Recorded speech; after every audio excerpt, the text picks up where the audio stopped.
कवी प्रविश्य YouTube channel मनपूर्वक स्वागत. मित्रांनो, तुम्ही आम्ही भाषा कोणती का असे ना आपली, आपण बोलतो, एकमेकांशी संवाद साधतो.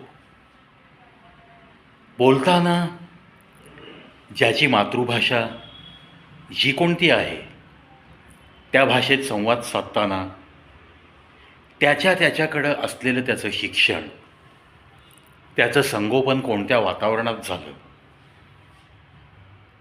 त्याला एकंदरीत कशा पद्धतीने लहानाचं मोठं केलं गेलं आहे, आणि मग त्याचं स्वतःचं काही असलेलं ज्ञान, भाषेवरचं प्रभुत्व, या सगळ्या गोष्टी जेव्हा अंमलात येतात तेव्हाच तो माणूस कोणाशी तरी संवाद साधू शकतो, बोलू शकतो.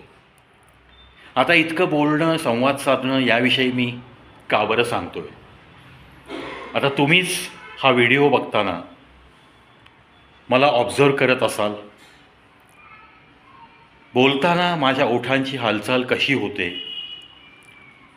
आरशासमोर तुम्ही स्वतः बोलताना तुमच्या ओठांची हालचाल कशी होते, हे सुद्धा तुम्ही आम्ही कधी ना कधी पाहिलेलं असतं.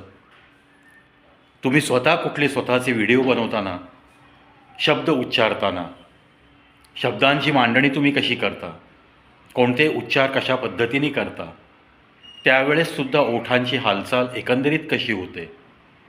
आणि एकंदरीत पाहता माणसाच्या ओठाचा आकार हा नक्की कशासारखा आहे, असा जर प्रश्न मी तुम्हाला विचारेन तर तुम्ही माझ्या व्हिडिओकडे टक लावून पहा आणि मग त्याचं उत्तर देऊ शकाल. एकंदरीत माणसाच्या ओठांचा आकार हा धनुष्य बाणासारखा आहे. मित्रांनो, हा योगायोग आहे की त्या देवाची निर्मिती आहे, हा प्रश्न नक्कीच मनामध्ये उभा राहील तुमच्या.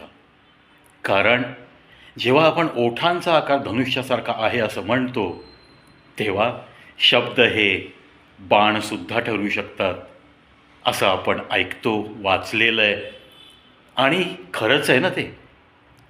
शब्दांची निवड एखादा व्यक्ती बोलताना कशा पद्धतीने करतो हे त्याच्या संस्कारांवरती अवलंबून असतं, त्याने घेतलेल्या शिक्षणावर अवलंबून असतं. शिक्षण कमी आहे आणि मग त्याला तुम्ही खूप मोठ्या सुसंस्कृत शब्दात तो बोललाच पाहिजे असा जर तुमचा आग्रह असेल, किंवा असं जर तुमची मतं असतील, अपेक्षा असतील, तर अपेक्षाभंगाशिवाय दुसरं दुःख तुमच्या वाटेला येणार नाही.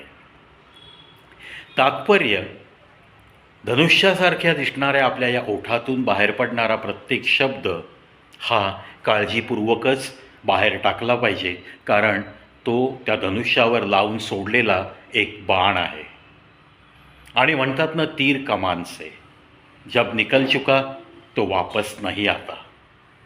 बिलकुल, शब्द एकदा तुमच्या ओठातून बाहेर पडले की पडले, ते पुन्हा माघारी घेणे वगैरे प्रकार नाही.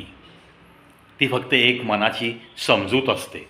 म्हणजे एखाद्याला शिवी द्यायची आणि नंतर सॉरी म्हणायचं, काही उपयोग नाही. वन्स तुमच्या ओठातून एकदा कोणता शब्द बाहेर पडला आणि तुमच्या तोंडून जर कोणाची निंदा नालस्ती झाली असेल, कोणाची टीका टिप्पणी तुम्ही केली असेल, कोणाला तुमच्या हातून काहीही अर्वाच्य बोललं गेलं असेल, तर ते शब्द पुन्हा परत घेता येत नाहीत.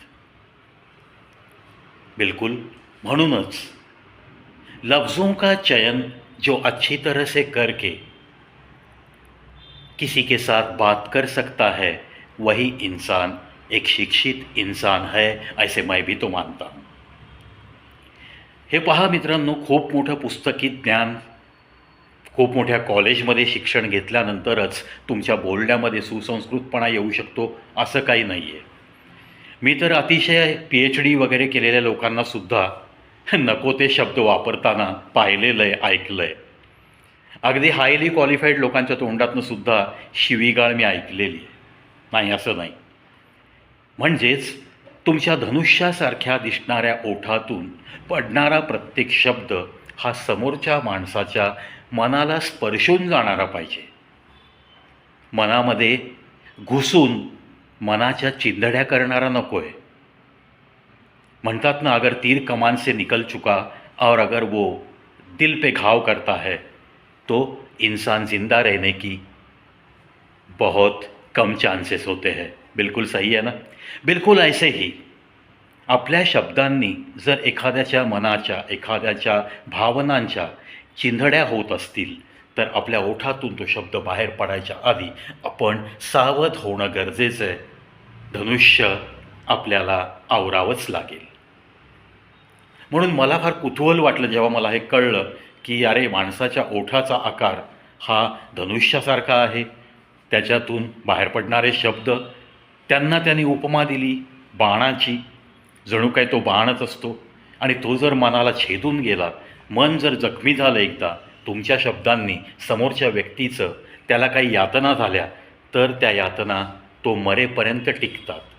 मग भले तुम्ही तिथं 100 वेळा सॉरी म्हणा, काहीही करा, ते शब्द, त्या भावना, त्या दुखावलेल्या भावनांमुळे त्याला झालेल्या यातना या कधीही परत घेता येत नाहीत. मित्रांनो, आपल्या धनुष्याला तर आपण जपायचंच आहे, पण त्याच्यावरती आपण जेव्हा बाण ठेवतो एखादा, तो बाणसुद्धा व्यवस्थितच ठेवला पाहिजे.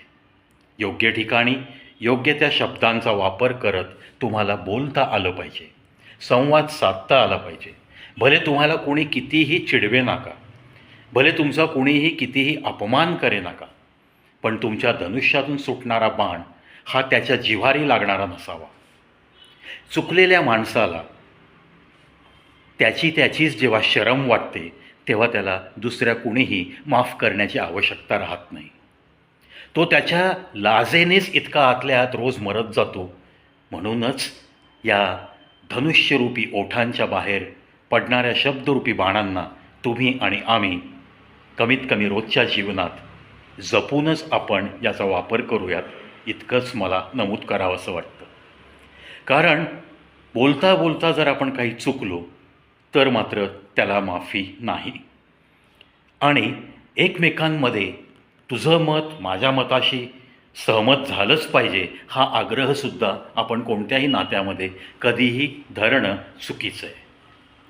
मतभेद असू शकतात, पण कुठल्याही मतभेदामुळं जर तुमचे मनभेद होत असतील तर मात्र तुम्हाला तुमच्यामध्ये सुधारणा करण्यास नक्कीच वाव आहे, अशाच मताचा मी तरी आहे. मतभेद सगळीकडं असतात. आज राजकारणामध्ये वेगवेगळ्या पार्टी असतात, आयडिओलॉजी त्यांची वेगळी असते, अनेक मतांमध्ये मतभिन्नता असते.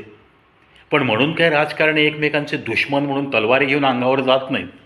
तो बालिशपणा झाला. एकमेकांवर टीका करतील, टिप्पणी करतील, कधीकधी जीभ घसरल्यासारखी वक्तव्यही करतील. तो भाग अलाहिदा. पण कॉमन मॅन, तुम्ही आणि आम्ही सामान्य माणसांच्या जीवनात या धनुष्यरूपी ओठांचा आणि बाणरूपी शब्दांचा आपण योग्यच वापर करूयात, अशीच प्रतिज्ञा करूयात. आणि या छोट्याशा व्हिडिओमध्ये इथंच थांबतो. आशा करतो मित्रांनो, गोष्टी लहान सहान आहेत, पण माझ्यापर्यंत समजल्यानंतर तुमच्या मनापर्यंत पोहोचवण्यासाठी माझा हा धनुष्य बाण आणि असे शब्दरूपी बाण तुमच्या मनाला स्पर्श करतील अशा पद्धतीने व्हिडिओ बनवून मी तुमच्यापर्यंत पोहोचण्याचा प्रयत्न करतो. कधीही माझ्या शब्दांनी कोणाचंही मन छेदण्याचा प्रयत्न होऊ नये, एवढीच त्या विधात्याकडे मी प्रार्थना करतो. After all, I am also a common man. काही गोष्टी या सामान्य माणसांमध्ये नेहमी घडत असतात, पूर्वीही घडून गेल्या असतील. आता पूर्वी जे बाण निघून गेलेत त्यामध्ये मलासुद्धा माफी नाही आहे, हेही मला माहिती आहे. परंतु ज्या वेळेस आपण थोडंफार अवेअर होतो, काही गोष्टी आपल्याला अवलोकनातनं, वाचनातनं, कुठेतरी ज्ञानामध्ये भर पडल्यानंतर तुम्हाला समजतात, त्यानंतर तरी तुम्ही स्वतःमध्ये सुधारणा घडवून आणणं हेच सार्थकी जीवन आहे.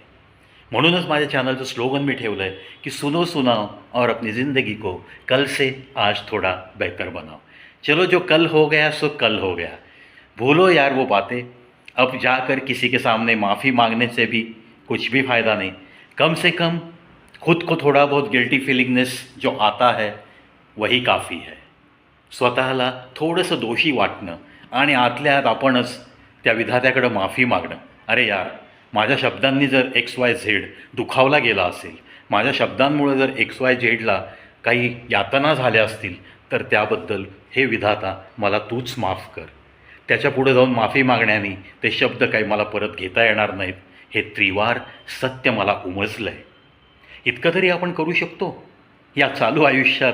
चला अशाच थोड्या थोड्या छोट्या छोट्या सुधारणा घडवत घडवत आपण थोडं काहीतरी बनण्याचा प्रयत्न नक्की करूयात. After all every human being is continuously a student till his last breath. ज्याला शिकायचं आहे ना तो शेवटच्या श्वासापर्यंत विद्यार्थीच आहे. मी विद्यार्थीच आहे, मला अजून खूप काही शिकायचं आहे, याच विनयशीलतेने तो शेवटचा श्वास घेत असतो. पाहूयात एवढ्या उंच एव्हरेस्टपर्यंत तुम्हा आम्हास पोचता येतं का. Because I do agree I am very common man.